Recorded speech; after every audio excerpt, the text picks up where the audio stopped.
Todos y todas, This meeting is being recorded. ¿se escuchan? Sí, se escucha. Bueno, muchísimas gracias primero que todo, la Universidad de San Buenaventura por esta invitación tan especial y a todos y todas las personas que se han conectado el día de hoy. Dame un segundo que me salió el aviso que están grabando. Listo, ahora sí. Muchísimas gracias por este espacio. La idea es que vamos a hacer pues como unos alcances en virtud del tiempo sobre la temática de hoy de las limitaciones del acceso a la justicia de la población migrante, pero también vamos a hablar de un tema muy importante que es ver todo el tema del litigio estratégico y la línea jurisprudencial que se ha comenzado a gestar en torno al tratamiento pues, de la atención y el acceso a derechos de la población. Voy a comenzar a compartir pantalla. Denme un momento, por favor.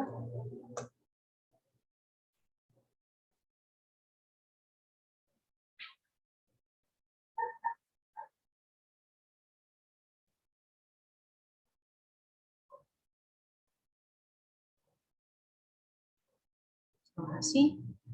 Me dicen si se está viendo la pantalla. Sí, Adriana. Entonces, primero que todo, me presento. Mi nombre es Adriana Giraldo. Soy la consultora de migración para la Federación Nacional de Personerías. En este momento estamos brindando un apoyo al Grupo Especial de Asuntos Étnicos Inmigrantes de la Personería de Medellín, étnico migrante y refugiados de la Personería de Medellín. Llevamos más o menos casi 13 meses haciendo este acompañamiento.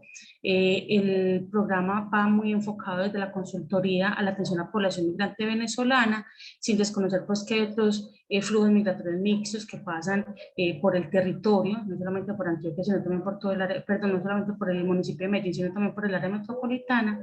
Y en ese sentido, pues, también hay que hacer algunos alcances de cómo ha sido el tratamiento a nivel jurídico de estos nuevos fenómenos que se están presentando en el territorio, ¿cierto? Entonces, ahí es bueno hacer como la precisión que gran parte de la presentación va a ser orientada a la atención a la población migrante venezolana, pero no quiere decir que no se reconozcan los otros flujos migratorios o las otras personas que están cruzando por el territorio, sino que la migración venezolana tiene unas particularidades que hacen que sea una población mucho más vulnerable dentro de todos estos flujos migratorios que se están presentando.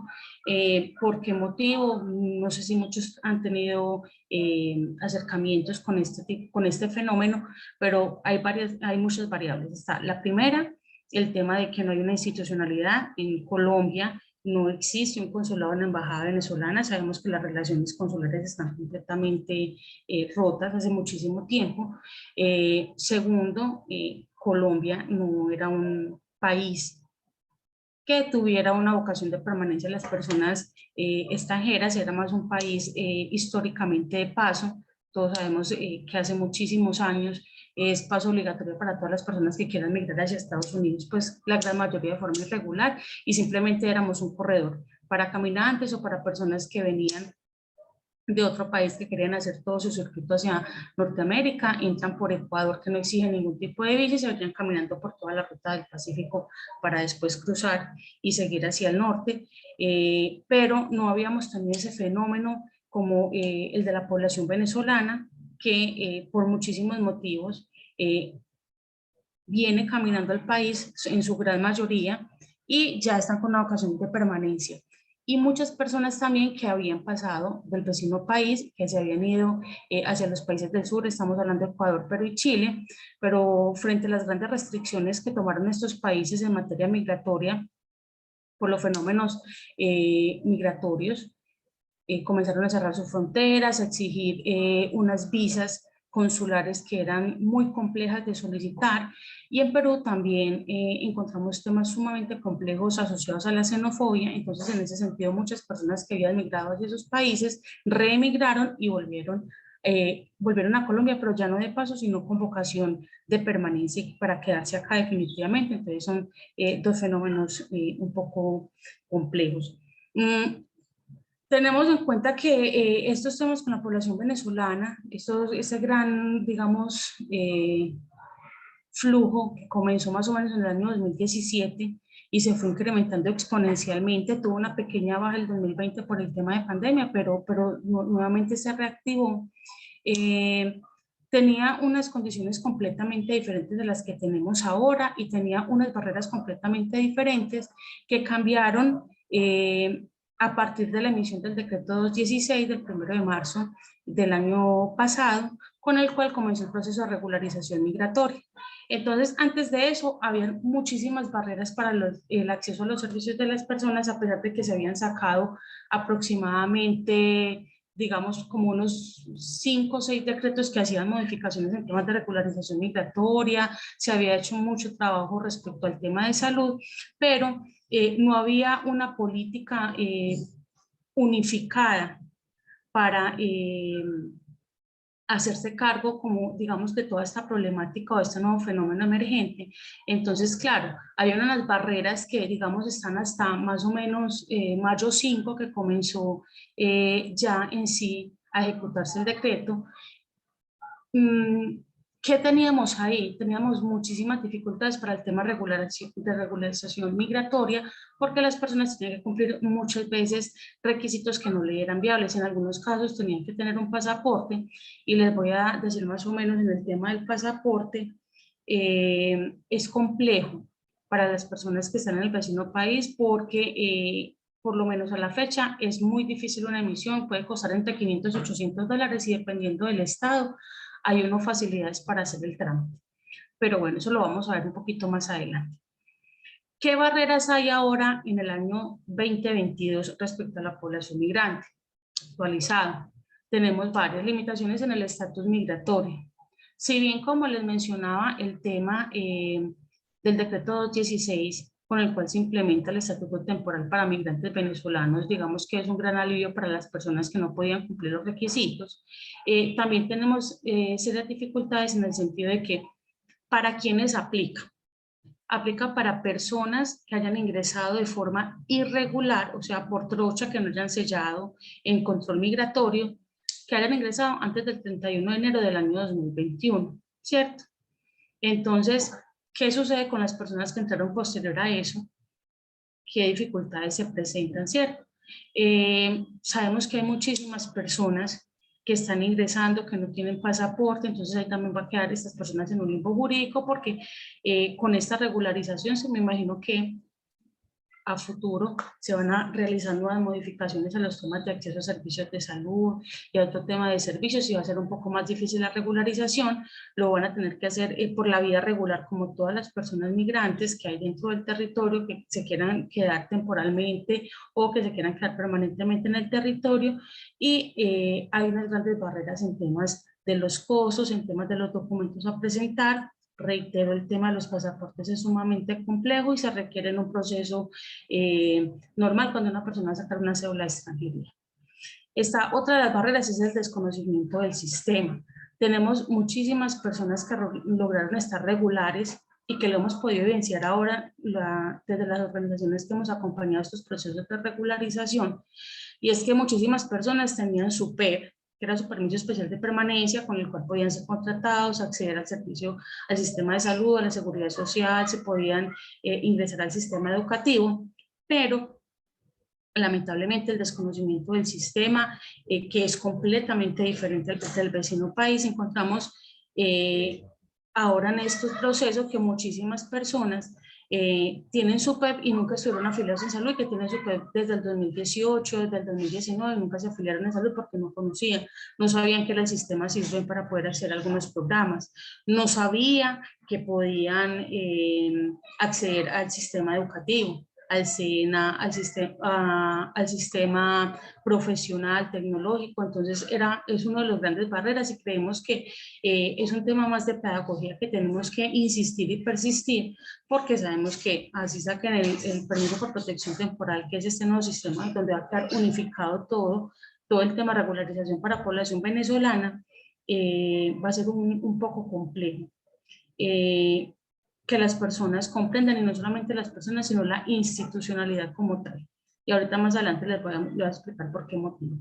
Y está el tema de los límites legales. En los temas de los límites legales como les comentaba ahora, hay unas delgadas líneas que han puesto en jaque muchísimas cosas para la atención a esta población. Entonces tenemos, número uno, como les comentaba, personas que remigraron. Entonces, personas que salieron en el 2017 de Venezuela, fueron a hacer vida en Chile, en Ecuador o en Perú, tuvieron hijos allá y volvieron a emigrar, a reemigrar para asentarse definitivamente en Colombia por múltiples motivos. ¿Qué sucede? Que nos hemos encontrado en muchísimos casos que las personas no registraron sus hijos en el país donde nacieron, ¿cierto? O si los registraron no sacaron su documentación completa y como la legislación, los decretos que se han sacado y todo este, digamos, acompañamiento que se ha hecho del gobierno nacional a la población migrante venezolana, no consideró estos menores que son de otra nacionalidad y que por el hecho de que son de países que sí tienen consulados y sí tienen representación diplomática dentro de Colombia, tienen otro tipo de procesos y las personas realmente no conocen eso, número uno. Número dos, hay algunos costos que deben de cubrir para poder hacer sus trámites, sacar pasaporte y documentación, y las personas no tienen acceso a eso porque muchas de esas personas son sumamente vulnerables. Entonces hay un sinnúmero de dificultades que se asocian a eso. ¿Qué más dificultades hemos encontrado? Todo el número tan alto de niños que están en riesgo de apatridia. Son muchísimos niños que nacieron en Venezuela y que por la institucionalidad es todo un caos allá, no pudieron sacar su registro, no tienen un certificado de nacido vivo y desde la institucionalidad colombiana ha sido complejo poder tener una respuesta porque no son niños nacidos acá, son niños nacidos en el vecino país. Efectivamente, en estos momentos en la Corte Suprema se está haciendo un estudio que varias ONGs han hecho el requerimiento para un pronunciamiento, pero a la fecha no se ha tenido. Estamos casi a un año larguito esperando que se dé este pronunciamiento para saber cómo proceder y también es una dificultad grande porque sin saber qué va a suceder va a pasar el proceso de regularización migratoria que es hasta el 28 de mayo de este año, 28 de mayo del 2022 para las personas irregulares que ingresaron antes del 31 de enero del 2021, entonces es muy posible que queden los padres regularizados, todo el núcleo familiar regularizado, pero estos niños que han tenido esas dificultades van a tener que seguir otra línea y hacer otro tipo de procedimiento y va a ser un poco complejo ahí. Y no solamente son niños, son personas ya adolescentes que lamentablemente también tienen esa dificultad. También hay muchísimas personas que les ha sido imposible encontrar cualquier tipo de documento, pasan por situaciones sumamente complejas porque viven por días o por horas en inquilinatos, son robados, personas que han cruzado trocha y que están sin ningún tipo de identificación porque han sido robados, entonces es compleja. Esa situación ha sido una de las principales como barreras. También en temas de barreras, y también tenemos que mirar en limitaciones, es que también la institucionalidad se ha quedado corta en dar respuesta, porque muchas veces, si no tienen documentos, desde las entidades no saben cómo procesar a las personas, en temas de familia, en temas laborales, entonces son un sinnúmero de cosas que van asociadas a toda esa problemática de no tener un documento de identidad ni una foto del documento, porque se ha sido sumamente flexible desde los lineamientos que se han dado a nivel nacional, se ha sido sumamente flexibles para poder identificar a la persona y creo que son más o menos, digamos que unos 2, 3 años que llevo acompañando estos procesos específicamente con población migrante venezolana y son las principales problemáticas y que si antes era una dificultad, ahora con el tema de regularización migratoria, pues se incrementa un poco más. ¿Cuáles son en el momento desde personería? No hablo solamente de personería de Medellín, sino también desde el proyecto de Conectando Caminos por los Derechos, que es desde donde sale la consultoría, y que el año pasado estuvo en 3 ciudades, donde hay una fuerte presencia de población migrante venezolana. que es Cartagena, Bucaramanga y Medellín, dimos cuenta con el acompañamiento de las personerías, no solamente de estas ciudades, sino también de los municipios aledaños, casi todos son áreas metropolitanas, en Cartagena es de forma distrital, y podemos ver que, por ejemplo, en el municipio de Medellín, del área metropolitana, se darían muchísimas atenciones, dada pues por la cercanía en el transporte, porque muchas veces las personas migrantes no se acercan a la institucionalidad de los municipios, porque tienen un referente como el municipio de Medellín, que da una respuesta un poco más rápida a los servicios, ¿cierto? Entonces, hemos identificado a nivel digamos, de esas 3 consultorías que les mencioné, que los principales derechos vulnerados son el derecho a la identidad, el proceso de documentación parece el derecho a la identidad, ¿cierto? Como lo mencionaba, los riesgos de apatridia, todas estas personas que no tienen documentación.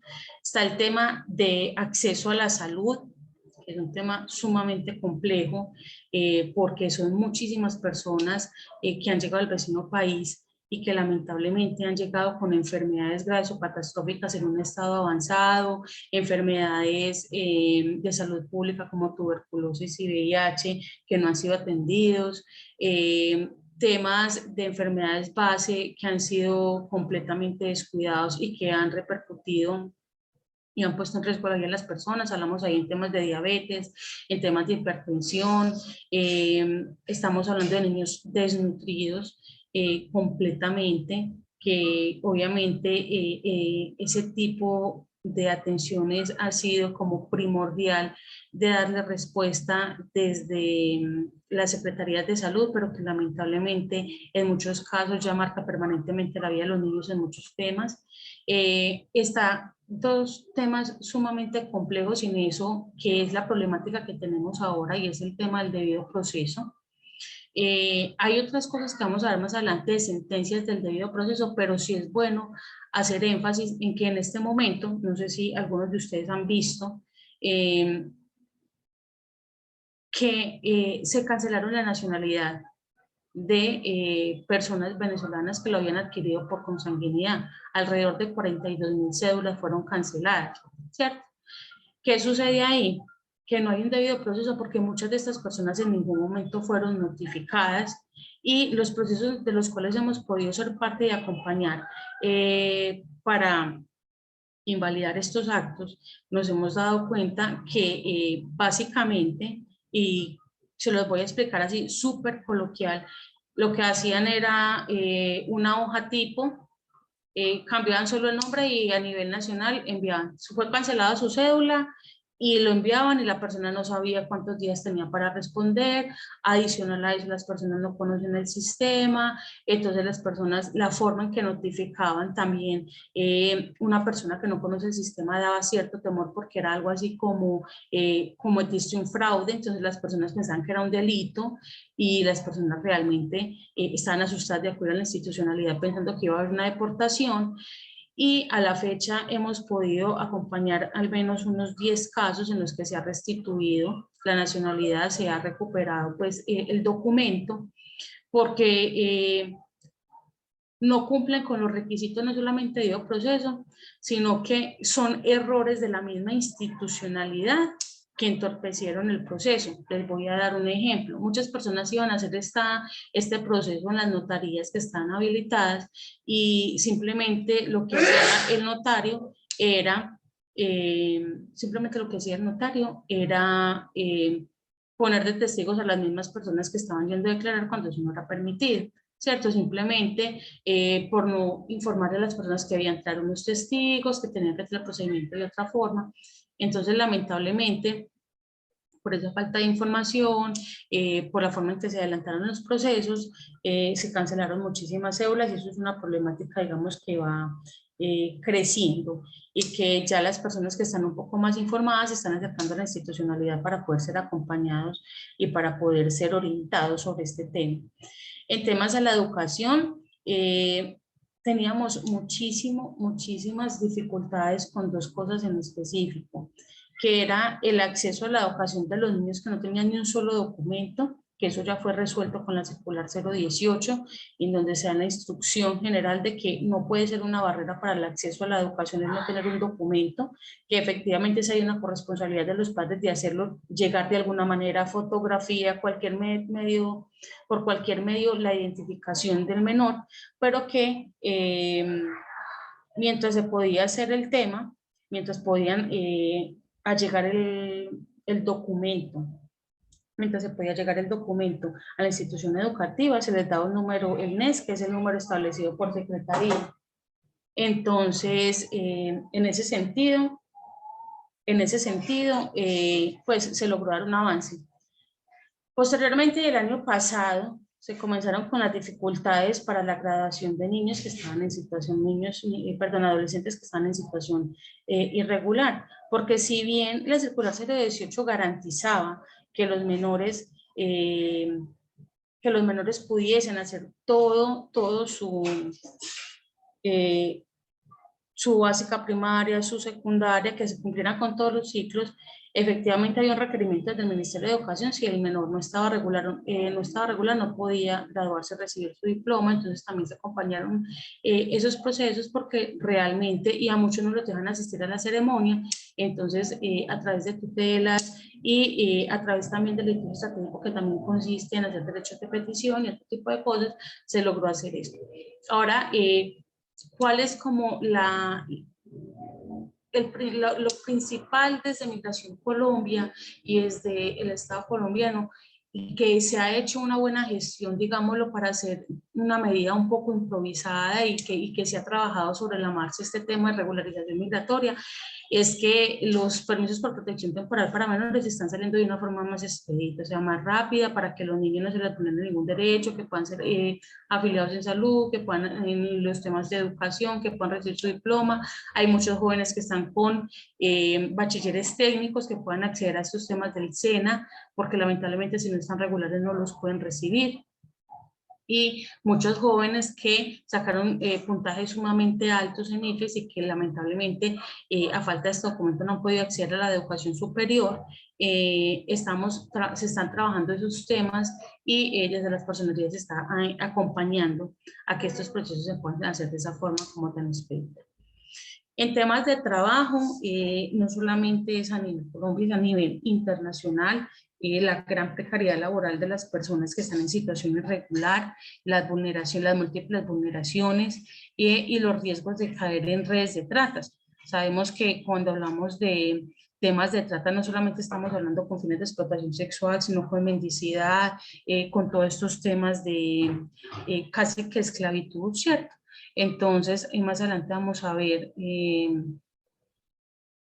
las sentencias que acompañan como todo este tema, y el tema de igualdad y no discriminación es un tema sumamente complejo y creo que estos espacios son sumamente significativos para trabajar sobre eso, para replicar, para que se vaya insertando en nuestros discursos todo este tema de integración, todo el tema de convivencia y todo el tema desde nuestra labor. Algunos pueden ser funcionarios públicos, otros pueden trabajar en instituciones educativas o también dentro de nuestros mismos entornos, comenzar a manejar un lenguaje mucho más intercultural, comenzar a tener un lenguaje que ponga límites a los brotes xenofóbicos y que sabemos que está muy inserto en los medios de comunicación y muchas veces eso genera,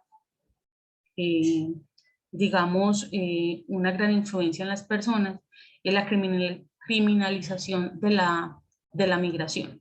Entonces, hay también derechos vulnerados a la igualdad y la discriminación, muchas negaciones, acceso a servicios por funcionarios que desconocen la ley y lamentablemente las personas no tienen el conocimiento para poner a las autoridades en alerta sobre qué instituciones, qué funcionarios y en qué sitios están siendo discriminados por su condición.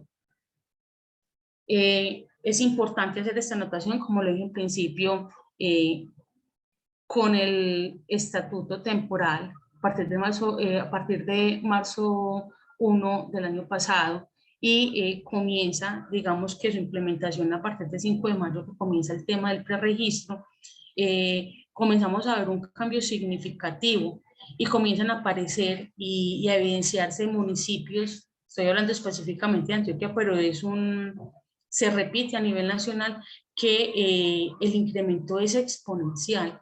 Les voy a poner un ejemplo de varios municipios. Había, por ejemplo, en el municipio de Bello, si ustedes consultan en la página de Migración Colombia, este está actualizado a octubre 21, que es el último reporte que se tiene, pero si vemos el año 2019 y el 2020, hablamos, por ejemplo, que en el municipio de Bello teníamos alrededor de unas 14.000 personas migrantes dentro del territorio. Estamos viendo que con el surgimiento del estatuto y que las personas comienzan a hacer su proceso, se incrementó casi en 10.000 personas, 9.000 personas aproximadamente. En Bello, lo mismo que en Itagüí reportábamos 9.000 personas, estamos a 13.000 y estamos hablando de las que esta medición se está haciendo en función de las personas que han hecho ya su preregistro, ¿cierto? Entonces, es un tema sumamente complejo porque también son aquellas personas que no tienen la información, les puede sorprender, pero mi trabajo es en territorio específicamente, mi trabajo es recorrer todos los territorios donde hay mayor presencia de población migrante, y les cuento que, por ejemplo, en Itagüí, que diríamos que es un municipio que está cercano, que es un municipio, digamos que es central, hay un sector que se llama el Manzanillo, donde está la Gisal, donde está el Porvenir, donde está el Beneficio, y nos dimos cuenta haciendo un recorrido que muchas personas no sabían que tenían que hacer su proceso de regularización migratoria, o sea, no tenían ni idea que podían regularizarse dentro del territorio. Y estamos hablando de un municipio que está dentro del área metropolitana, y estamos hablando de una zona que es sumamente cercana, estamos hablando de personas que trabajan en la mayorista, que puede dar uno cuenta o puede uno pensar o dar por sentado que tenían la información y lamentablemente no la tenían. Entonces alcancen a imaginar, si en Antioquia tenemos un registro de 264.148 personas migrantes, ¿cuántas personas más pueden estar en esta misma situación, cierto? Tenemos registros, por ejemplo, de municipios en donde no se tenía conocimiento que había tan alta presencia de población migrante. Acá en esta primera parte no nos aparece porque estos son pues como digamos el top 30, pero municipios como San Pedro de Urabá, municipios súper lejanos, hablando ya de otros departamentos como el Chocó, en donde no sabían que había población migrante, y tenemos cifras de 100 personas, que son una cifra sumamente grande para este tipo de municipios por las limitaciones que hay en el transporte. Entonces, digamos que a partir de este proceso de regularización se han comenzado, y como dice pues, el eslogan de migración, hacerlos visibles, efectivamente es así. Municipios como Santa Fe y Antioquia, que pasó el año pasado de estar en el puesto 14-15, pasó a estar en los primeros 10 municipios con mayor población migrante venezolana con vocación de permanencia. Entonces es un tema interesante, que nos pone en la mirilla que este proceso de regularización nos va a mostrar los puntos rojos hacia dónde tiene que apuntar la política pública y en dónde se tiene que enfocar para la atención con enfoque diferencial de esta población. Bueno, acá vamos a comenzar con el tema de la jurisprudencia. ¿Por qué motivo? Porque lamentablemente la mayoría de los derechos de las personas migrantes dentro del territorio colombiano se han tenido que buscar a través del mecanismo de la acción de tutela, del mecanismo de protección de acción de tutela. ¿Por qué motivo? Porque lamentablemente cuando las personas llegan es porque ya está en riesgo. En la gran mayoría de las personas que llegan a la personería porque está en riesgo su vida. Por ejemplo, en temas laborales es muy poco lo que se conoce, al igual que en otras temáticas. Pero, por ejemplo, la mayoría de las personerías, cuando tienen atención, es porque hay una persona que está o en riesgo de apatrida y que ha sido y que se les ha y que le ha sido negado un acceso a una institución educativa, o que ha ido al centro de salud, no ha podido ser vacunado porque no presenta una identificación, ¿cierto? O personas que ya tienen en riesgo su vida porque tienen estas enfermedades graves o catastróficas, o estas enfermedades de base sumamente descuidadas, y que lamentablemente por ese motivo, ya cuando llegan en una condición grave y que están en riesgo. Esta bitácora jurisprudencial de la migración sale o surge a partir de la clínica jurídica de la Universidad de los Andes de la Facultad de Derecho, en conjunto con el programa Conectando Caminos por los Derechos, que tiene muchas líneas. Dentro de esa línea está mi apoyo, que es a las personerías, pero también hay otras líneas que hacen apoyo a todo este litigio estratégico, que nosotros también acompañamos recopilando información desde personería. Y surge esta bitácora, ahí les dejo el link. No sé si desde la universidad les puedan compartir a las personas que se conectaron hoy, puedan compartir como esta presentación para que tengan ese insumo, que es sumamente importante que lo tengan. En algún momento lo van a necesitar y tienen ahí como el dato a la mano, ¿cierto? ¿Qué hace esta bitácora o qué es lo que recoge? Se compone de 52 fichas de análisis jurisprudencial, ¿cierto? Lo que se hace es una recopilación de los pronunciamientos de los principales órganos del Sistema Interamericano de Derechos Humanos y las sentencias de tutela de la Corte Constitucional Colombiana, ¿cierto? Básicamente analiza 3 categorías, que es la violación a los derechos económicos, sociales y culturales de la población migrante refugiada, la violación a los derechos humanos asociada a la condición migratoria, ¿cierto? Y las violaciones a los derechos humanos asociados a la criminalidad organizada, y ahí es donde empalma con lo que les había hablado antes, con el tema de trata de personas. En primer lugar está el tema de derecho a la salud. Especialmente la Corte Constitucional ha sido enfática en acompañar y el acceso a las personas a la salud. ¿Por qué motivo? A la salud, ¿por qué motivo? Había un pronunciamiento que era atención básica de urgencias cuando la persona estuviera en riesgo vital, pero se tuvo que comenzar a extender por muchísimos motivos. Se tuvo que comenzar a extender por el acceso de niños, niñas y adolescentes a los servicios de salud, el tratamiento de las mujeres gestantes. Llegaron muchas mujeres gestantes que lamentablemente muchas mujeres gestantes que lamentablemente por las condiciones del vecino país nunca habían recibido un control, nunca se habían tomado una vitamina y eran embarazos de alto riesgo, mujeres que llegaban ya en estado avanzado de embarazo y que no reciben una atención porque no se considera que era una urgencia, ¿cierto? Entonces la Corte Constitucional se ha pronunciado en varias ocasiones, hay una sentencia sumamente importante, ya que se ha pasado muy rápido el tiempo, pero una sentencia sumamente importante, que es la sentencia unificada 676 del 2017, que habla del derecho a la salud y que habla cuál es el alcance de atención de urgencias a las mujeres migrantes en embarazo, habla dentro de todo que se tiene que tratar como una urgencia, que el parto tiene que ser tratado como una urgencia, ¿cierto? Que esto incluye los controles previos al parto, la asistencia al parto y los controles postnatales que serían, que no es solamente la atención de urgencia del parto, sino que abarca toda esa integralidad en la atención. Y hay una sentencia, acá les va a quedar varias, pero es una sentencia muy importante que es la T 705-2017. Esta sentencia es relevante por 2 motivos. Porque se habla que no es solamente la atención de urgencias, sino el tratamiento integral y especializado cuando se requiera de un paciente. ¿Por qué motivo?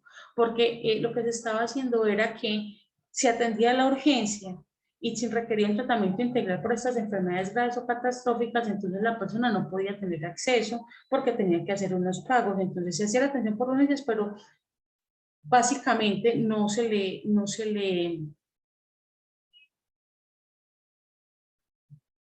solucionaba su situación porque como no podían acceder al tratamiento integral, seguía recayendo y recayendo, y claro, ¿dónde está la dignidad humana? ¿Dónde están las condiciones de vida que esa persona debería tener? ¿Cierto? Entonces, cuando el médico tratante califica el tratamiento urgente, era indispensable no solamente proteger su vida, sino también todos estos otros derechos asociados.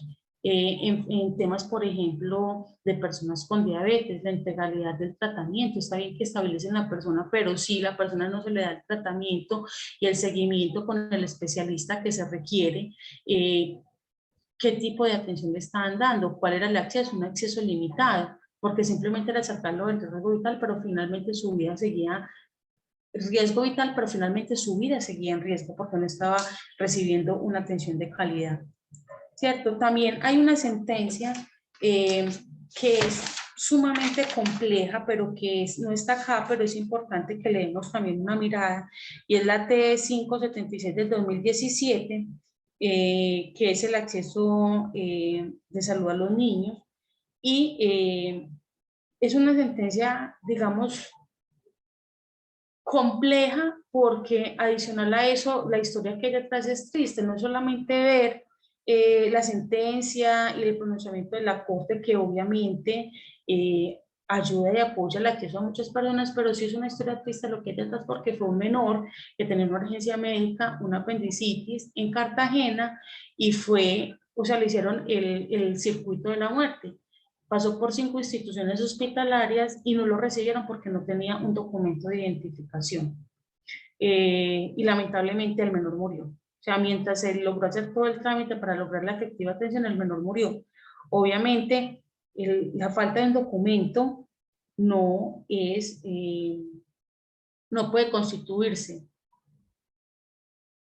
como un requisito para la negación de una atención, ¿cierto? Ante la imposibilidad, porque finalmente muchos procesos tienen la imposibilidad de tener un documento de identificación, hay otras medidas como la toma dactilar, la toma de datos, entre otras cosas que deben de ser posterior a la atención de la persona y a la estabilización de la persona. Entonces, ahí les dejo la T576 del 2019. En temas de derechos laborales, acá los estados a nivel internacional firmaron unos acuerdos. Usted sabe que Colombia suscribe casi todos los acuerdos que hay en esta materia, pero que es complejo para Colombia cuando ya el tema es la aplicación efectiva, ¿cierto?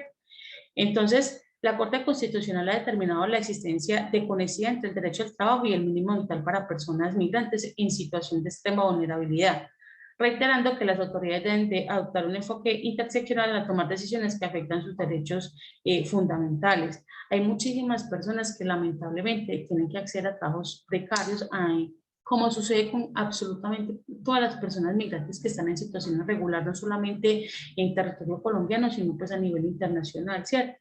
¿Qué sucede? Hay una sentencia, si bien hay unos pronunciamientos muy interesantes de la Corte Interamericana, que les dejo acá la opinión consultiva, donde se habla que las personas migrantes siempre en situación irregular se van a encontrar en peores condiciones que las laborales de las personas nacionales colombianas o nacionales de los territorios. El Estado debe asumir y tomar medidas para prevenir estos riesgos y investigar y sancionar las violaciones de los derechos laborales de las personas migrantes. Lamentablemente, como lo mencionaba al principio, las personas no conocen el sistema, las personas no saben que se pueden acercar a una inspección a poner en conocimiento su situación, ¿cierto?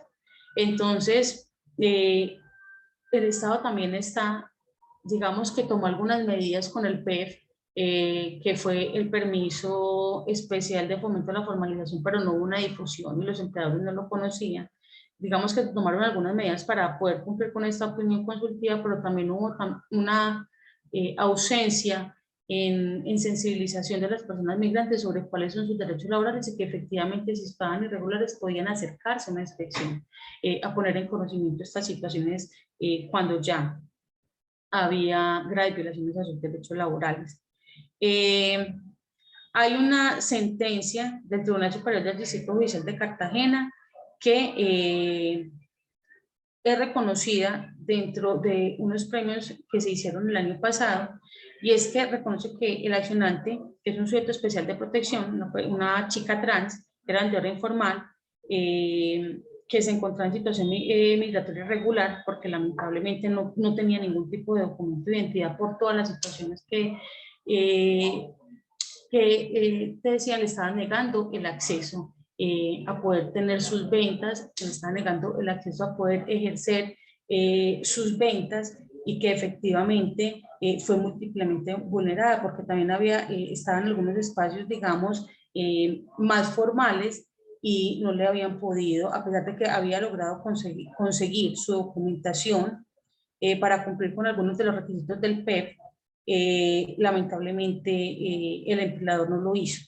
Entonces es muy importante que puedan ver esa sentencia. Igual nosotros dentro de la bitácora jurisprudencial que se la vamos a compartir acá, que tenemos el link, que tenemos el QR, para que ustedes puedan profundizar en esos temas. Está dentro de las violaciones de los derechos, el derecho a la seguridad social, y lamentablemente habían muchos despidos injustificados. Las mujeres muchas veces no tenían el conocimiento del sistema colombiano, y muchas mujeres embarazadas fueron despedidas a pesar de que fueron despedidas a pesar de que estaban en situación regular. Entonces también estos despidos injustificados se protegieron, y esta sentencia es sumamente importante, en la T535 del 2020, en donde una mujer de nacionalidad venezolana fue vinculada laboralmente mediante contrato verbal a término indefinido y en estado de embarazo, y le fue acosada permanentemente por su empleador para hacerla renunciar. Entonces, esta sentencia es muy importante porque habla sobre el reconocimiento y protección del derecho a la seguridad social de las personas migrantes, y adicional a eso, también se habla de toda esta protección reforzada que tienen las mujeres, ¿cierto? Y especialmente las mujeres que están en estado de embarazo. Entonces, son como las jurisprudencias más destacadas que hay dentro de esta bitácora. Hay muchísimas más. Hay también una compilación de casos y una documentación de casos que es importante, porque podemos ver así como unos patrones que se repiten, y que a pesar de todo el trabajo que se ha hecho, digamos, desde la gerencia de fronteras y todo el trabajo que se ha hecho de Migración Colombia, ha sido muy complejo que esta información llegue efectivamente a las personas que requieren ese tipo de atención, y por eso estos espacios, reitero, son fundamentales para poder acompañar esos procesos. En violaciones a los derechos humanos asociados a la condición migratoria, hablamos de temas de derecho al debido proceso, y en este caso no solamente se habla de personas migrantes venezolanas, sino que también muchísimas personas. Ustedes saben que toda persona, así ya nació en el extranjero, que tenga padre o madre colombiano, puede solicitar la nacionalidad por consanguinidad, y muchísimas personas que quisieron entre el año 2015 solicitar su nacionalidad les fue negada y no cumplieron con los requisitos que estaban contemplados. Yo les voy a compartir toda la reglamentación, la reglamentación que hay a la fecha para solicitar la nacionalidad. Ha tenido algunas modificaciones específicamente para la población venezolana, pero sigue siendo el mismo decreto de 1989, para que lo tengamos como presente. ¿Qué se habla? La Corte Interamericana de Derechos Humanos, como la Corte Constitucional Colombiana, han reiterado que toda actuación administrativa sin distensión debe salvaguardar la garantía del debido proceso. Y eso también habla mucho de, no sé si ustedes conocieron el caso, creo que fue hace como 2 años, recién, sí, hace 2 años más o menos, que se expulsó del país una persona migrante venezolana porque estaba tomando unas fotos cerca de la casa del presidente Duque, ¿cierto? Y la persona simplemente la expulsaron porque no se le hizo ningún tipo de proceso, hubo una violación al debido proceso. La persona tenía su trabajo, tenía su familia, tenía sus hijos acá en Colombia, y cuando finalmente el fallo sale a favor, la persona ya está deportada y era sumamente complejo que la persona pudiera volver al país. Entonces se le desconoció todo el debido proceso. La persona no pudo acceder a ningún tipo de recurso, no los pudo ejercer materialmente porque fue sumamente complejo que la persona retornara. Y sí, efectivamente, se habla acá porque fue una decisión discriminatoria en razón de su origen, porque la persona estaba haciendo repartos en un Rappi y estaba tomando la foto para dar la ubicación porque estaba perdido, y asumieron que era una persona, digamos, que estaba infiltrada. Entonces no se cumplieron ninguno de los requisitos, y esa es una sentencia también que no sé si la conocen, pero que sería muy bueno que pudieran tener un acercamiento a eso. Jurisprudencia destacada, acá tenemos también en temas de debido proceso. ustedes conocen que en temas de refugio, que es un mecanismo internacional de protección, digamos que en otros países, se resuelven las solicitudes de refugio en aproximadamente de 3 a 9 meses, ¿cierto?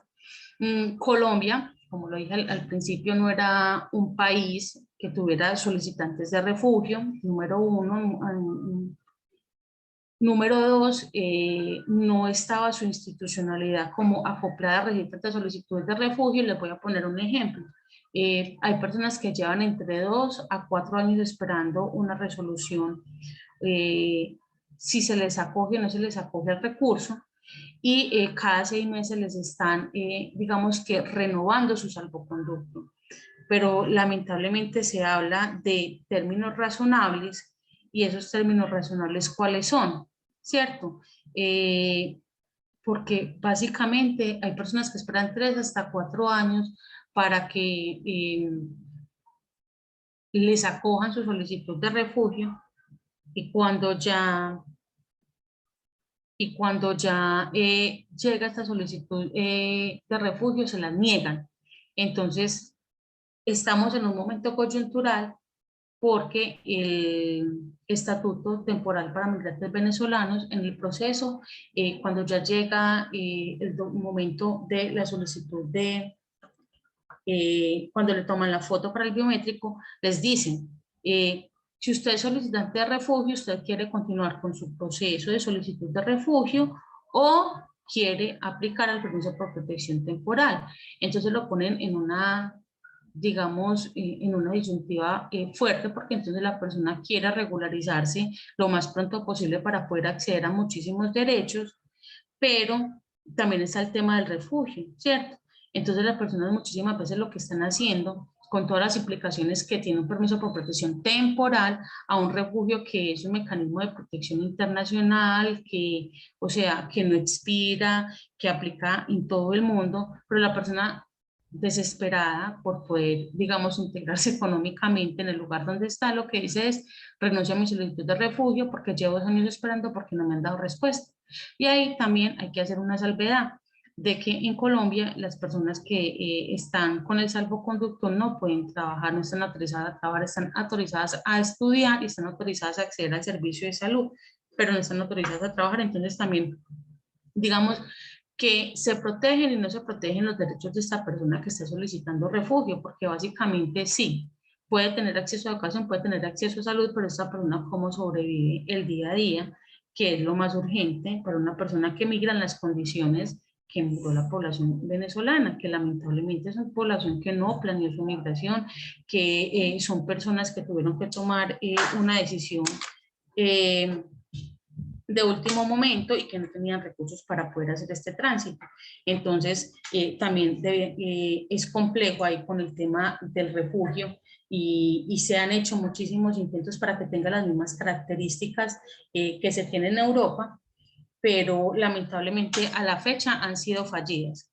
Entonces, es un tema a estudiar, es un tema que desde las organizaciones de la cooperación y desde las clínicas jurídicas se sigue acompañando, porque la idea es poder, si efectivamente se está solicitando un mecanismo de protección internacional, que la persona pueda acceder a todos los derechos completos, no un acceso a medios, ¿cierto? En temas de la nacionalidad ya lo mencioné, el tema de los registros extemporáneos, que es un tema sumamente complejo, porque por ejemplo le están pidiendo a las personas que presenten actas de nacimiento apostilladas, y presentar actas de nacimiento apostilladas es, digamos que casi que imposible. Entonces, ¿por qué motivo? Porque dicen en este momento hay una posibilidad mediante, digamos, la embajada virtual, pero no siempre funciona, y no se han dado las condiciones para que las personas puedan hacer eso. Solamente se pueden apostillar algunos tipos de documentos, no todos. Entonces, no, digamos que no es tan sencillo. Había una, digamos que había una circular, que acá está, por eso la adelanté. Tenemos la circular 064 del 2017, que era el cual permitía suplir la falta de documentos apostillados, pero tuvo vigencia hasta el 20 de noviembre del año 2020. Entonces, después de esa fecha, hasta el 20 de noviembre del 2020, las personas no podían acceder a solicitar su nacionalidad por consanguinidad. Entonces es un tema sumamente complejo. Sumado a esto, lo que les menciono ahora, la cancelación de todos estos registros y cédulas de las personas, que son casi 40.000, 42.000, de las cuales muchas no han sido notificadas y muchas personas no tienen conocimiento en eso. Entonces hay casos de personas que efectivamente cumplieron su procedimiento desde el 2017, tienen su cédula colombiana. Les cuento en particular un caso, una chica que ya está prácticamente terminando su universidad, su cédula es cancelada, está haciendo sus prácticas profesionales, entonces en este momento estamos a la espera de una respuesta porque está en el limbo, ¿cierto? Porque entonces si le cancelan la cédula, entonces perdió todo su tiempo, cómo se va a graduar, sus cuentas, todo lo que ella ha avanzado desde que llegó al país, ¿qué va a suceder con eso? Es una vulneración sumamente grave de un sinnúmero de derechos. Entonces, es un tema que se está haciendo de una forma sumamente arbitraria, que se está haciendo de manera discrecional porque básicamente no hay una revisión asidua y se está haciendo a lote. Digamos que es un tema que es emergente, que recién se está comenzando a visibilizar desde las personalidades y que más adelante sé que van a llegar muchos a los consultorios jurídicos de las universidades. Ya por último, hablamos del tema de la trata de personas. Está esta sentencia que es la T236 del 2021 y acá es muy importante porque se hace un análisis extenso sobre el delito de trata de las personas, las obligaciones internacionales adquiridas por el Estado colombiano y se reitera que la trata de personas debe abordarse desde un enfoque de derechos humanos con perspectiva de género e interseccionalidad. ¿Y por qué? Por lo complejo de poder, desde las fiscalías y los entes investigadores, poder acreditar un caso de trata de personas. Es sumamente complejo. Les digo que de los casos que se han podido acompañar y que se tienen conocimiento desde otros programas de Conectando Caminos, son sumamente demorados los entes. Sabemos que están sobrecargados de trabajo, pero este tipo de delitos tienen que ser como de una investigación sumamente rápida y de una inmediatez en la acción. Y son personas que finalmente, ante la múltiple vulneración y revictimización, lo que deciden muchas veces es devolverse a sus lugares de origen o es migrar a otra región o a otro departamento y básicamente quedan nuevamente expuestos a poder ser sujetos de otras redes o quedan expuestos a ser amenazados y a entrar como en otras zonas de riesgos. Por eso, desde la Defensoría, desde la Personería, desde varias entidades, se ha hecho un llamado para ver cómo se puede agilizar la ruta de atención a personas en redes de trata, pero ha sido muy complejo porque no siempre se puede acreditar jurídicamente eh, el delito tal como trata. Este es mi correo. Nosotros desde esta consultoría que está apoyando la personería de Medellín, pero que se extiende también al área metropolitana, estamos comenzando a hacer acciones de litigio estratégico. La idea es poder comenzar a documentar casos, especialmente en temas de nacionalidad, en un tema emergente que recién el año pasado la Unidad Nacional de Víctimas hizo un pronunciamiento que es el tema referente a las víctimas migrantes del conflicto armado. No había una respuesta para las personas migrantes que están en situación irregular, ahora hay una respuesta. ¿Cómo iba a ser la atención? Básicamente se resume que las personas que están en situación irregular se les hace una ayuda humanitaria de emergencia, hacen parte de la ruta de emergencia de cada alcaldía, pero como no están regularizados no pueden ser declarados víctimas porque el Estado colombiano solamente puede hacerse responsable si se logra acreditar cuál fue la fecha de ingreso al país y si el hecho victimizante sucedió posterior al ingreso al país. Entonces es como lo que tenemos ahí en el aire, y más con este recrudecimiento que se están presentando en algunas regiones y el resurgimiento de algunos grupos con acciones que van a generar nuevamente desplazamientos forzados.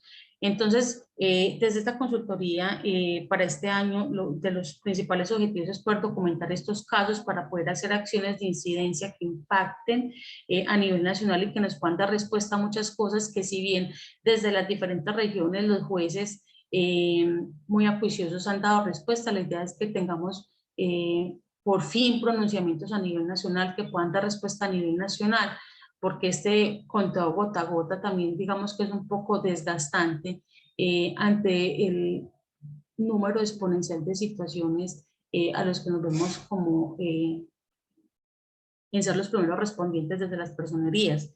Este es mi correo, mi nombre es Adriana Giraldo, si tienen algún caso, requieren algún acompañamiento en la documentación de casos o alguna orientación, o si tienen dudas adicionales a lo que se habló hoy, con el mayor de los gustos. También para las personas que requieran que les enviemos esta presentación, también quedamos ahí con este correo para que ustedes puedan tener acceso a esa información.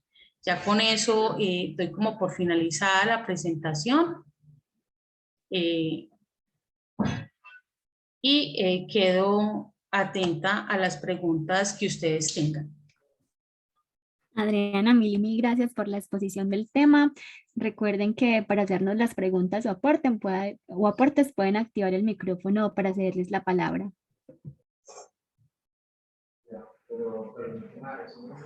Hola, buenas tardes. Muy buenas tardes. Adriana, mira, yo te quería contar. Bueno, mi nombre es Manuela Hernández. Yo soy la profesional de gestión de oportunidades de un proyecto que desarrolla con FENALCO en convenio con ACNUR. Y yo te quería preguntar si existe la posibilidad de crear una articulación con ustedes, porque nosotros obviamente como trabajamos con toda la población migrante venezolana, tenemos muchos casos que obviamente están de manera irregular y que de pronto necesitan asesoría jurídica o acompañamiento legal. Entonces quiero saber si se puede crear como una ruta de atención en los casos que lo creamos necesario. Claro que sí, claro que sí. Yo les reitero mi correo, de hecho se los voy a poner acá en el chat. Me escriben al correo y de ahí directamente ya comenzamos pues a comunicarnos para poder generar rutas, para también decir, o sea, la función de nosotros a dónde va, pero también hasta dónde puede usted empalmar en algunos otros casos que de pronto nosotros no le podamos dar como ese tratamiento. ¿Listo? Listo, perfecto, muchísimas gracias. Ya te lo voy a compartir en el chat, ¿listo? Para que lo puedan anotar. Dale, mil gracias. No, mija, la otra. Esto lo acabé de compartir porque sé que de pronto en la diapositiva no dio tiempo, o uno a veces no le da tiempo de tomar la fotico ni nada. ¿Qué más tiene alguna pregunta, alguna duda?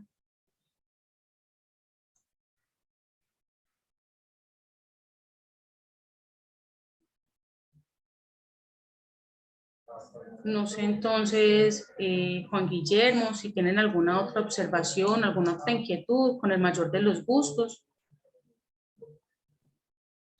Bueno, no, Adriana, en vista de que no tenemos más preguntas, te agradecemos por habernos acompañado en este importante espacio, también a cada una de las personas por haber participado. Este webinar quedó grabado, entonces lo vamos a montar en el canal de YouTube y les estaremos compartiendo el enlace para las personas que deseen visualizarlo posteriormente. También los invitamos entonces a continuar participando de los próximos encuentros que les vamos a compartir desde la facultad. Mil gracias y feliz noche para todos. Muchísimas gracias para todos. Hasta luego.